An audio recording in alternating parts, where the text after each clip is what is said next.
guys. Para mag-stamp na ko. Mayroon ako mga receive ng paturang karoon ng adlaw.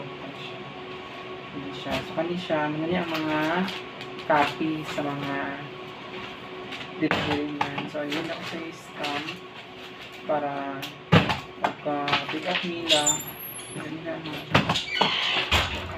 So, mga nita akong na-receive na invoice today. So, dagan-dagan din siya, mga 22 plus ka-invoices, then RTV. Ano siya, RTV. And then, kailangan ako siya i-stamp para ano, pagkuha ko na sa mga delivery man, kaya mga nilang copy ng duplicate kibali ba? Para dito ako mahasol. Kaya so kayo isa ako wala hindi siya stamp. Ano siya.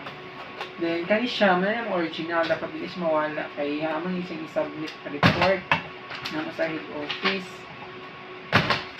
So kailangan din na yung mga original copy ng fatura or mga resibo.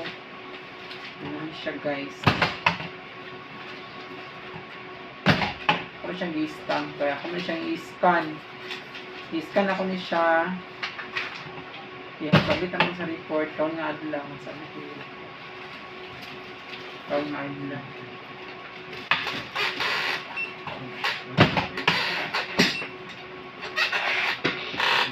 So, last na din guys. After ani, mag-out na din ko. Nagkakulak po. Thank you guys. Bye-bye.